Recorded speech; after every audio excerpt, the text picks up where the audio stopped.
શંકરે અહીંયા આગળ હવે કહે છે કામદેવને કે એ તારો પતિ, અત્યારે કામદેવ મૃત્યુ પામ્યો છે રતિ.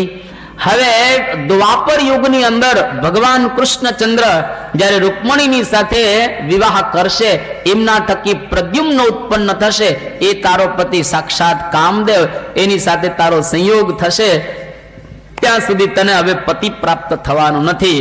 કામદેવને બાળી અને શંકર ભગવાન પોતે અદૃશ્ય થઈ ગયા. પાર્વતીને પણ વિરહથી હવે દુઃખ થવા લાગ્યું અને પિતાની પાસે પાર્વતીજી પણ પહોંચી ગયા. આ બાજુ નારદજી આવે છે અને પંચાક્ષર મંત્રનો ઉપદેશ કહે છે, ઓમ નમઃ શિવાય. અને પાર્વતી હવે જે તપશ્ચર્યા કરીને આવેલા હતા, પુનઃ ઉગ્ર તપ કરવા માટે હવે જાય છે. એક વખત તો તપ કર્યું, હવે ભગવાન શંકરને પ્રાપ્ત કરવા અતિશય ઉગ્ર તપ કરે છે. અને એટલું અહીંયા આગળ તો વર્ણન કરેલું છે શિવ પુરાણમાં. એક એક શ્લોક વાંચો તો આપણે એમ થાય કે પાર્વતીનો દેહ કેવો કઠોર હશે. એટલે જ આ પર્વતની પુત્રી કહેવાય ને, પાર્વતી એટલે પર્વતની પુત્રી. એટલી બધી ભયંકર તપશ્ચર્યા કરે છે. આમ તો અહીંયા આગળ વર્ણન લખે છે કે પાર્વતી બહુ કોમળ હતા, પણ તપશ્ચર્યા એમને કઠોર કરી.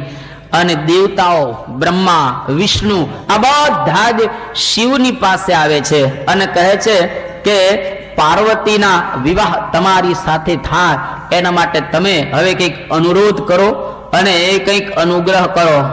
શંકર ભગવાન બહુ સુંદર એક સૂત્ર આપે છે. દરેક ત્યાગીઓએ અને દરેક ગ્રહસ્થોએ આ સૂત્ર આત્મસાત કરવા જેવું છે.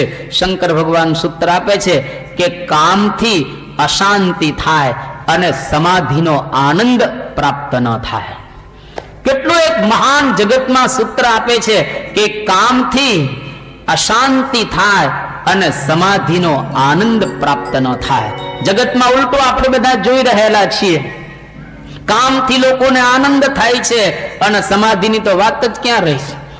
સમાધિની તો વાત જ નથી હોતી. આજે શંકર ભગવાન શિવ પુરાણમાં સૂત્ર આપે છે કે કામથી અશાંતિ થાય અને વાતે સાચી છે. હવે તમને ખબર પડશે, જોજો, જે વખતે માણસ કામાસક્ત થતો હોય છે એ પછી એને પસ્તાવો થયા વિના રહે જ નહીં. આ દુનિયા આખીના લોકોનો એક જ અનુભવ રહેલો છે. જે વખતે માણસ કામાસક્ત થાય એ વખતે એને કઈ ખબર ન પડે. કામાર્તા હિ પ્રકૃતિ કૃપણા ચેતના ચેતનેશુ કવિ કાલિદાસ. તો કામાર્ત માણસ પ્રકૃતિને એની પ્રકૃતિ જેવી થઈ જાય કે ચેતન કે અચેતન એને દેખાય નહીં. પણ માણસ જ્યારે આસક્તિ પૂર્ણ કરે એટલે પસ્તાવાનો પ્રારંભ બીજી ક્ષણથી જ.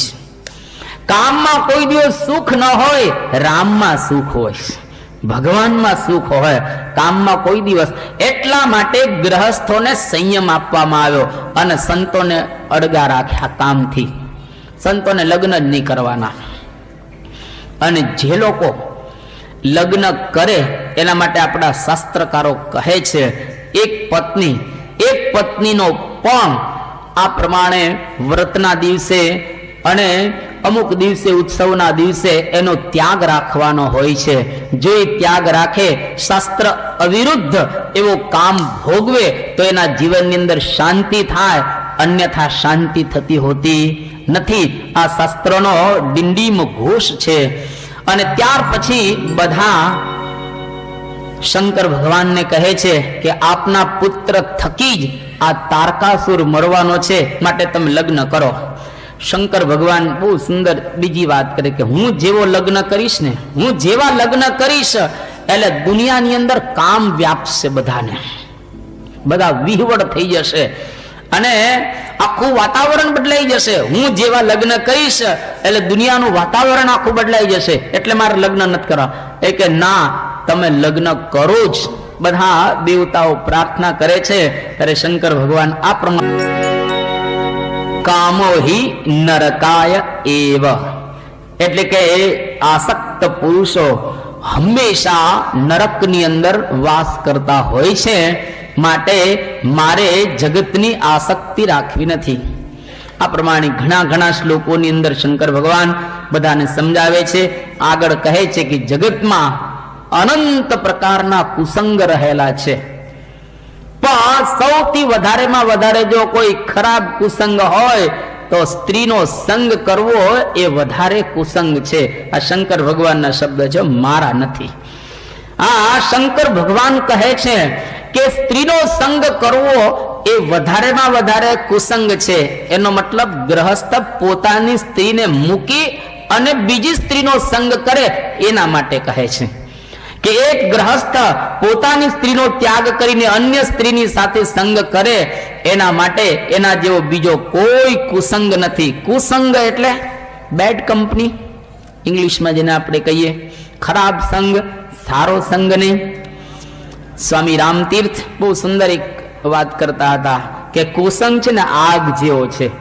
તમે થોડા દૂર રહો ને આગથી તો દજાવ નહીં, પણ તમને ગરમી તો આવે ને.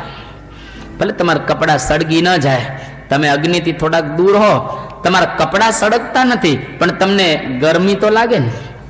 આ કુસંગ એવો રહેલો.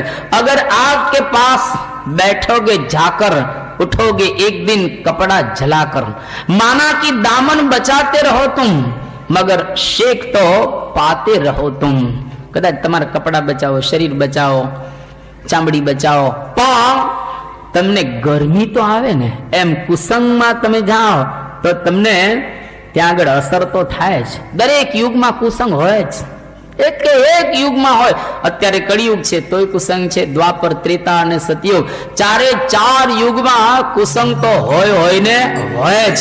એટલા માટે કવિએ એના માટે સુંદર शेर लख्यो कि राम के जमाने में रावण का वंश था, कृष्ण के युग में भी मौजूद कंस था, इतिहास में ऐसा समय कभी नहीं आया जब सरोवर पर बक नहीं केवल हंस था.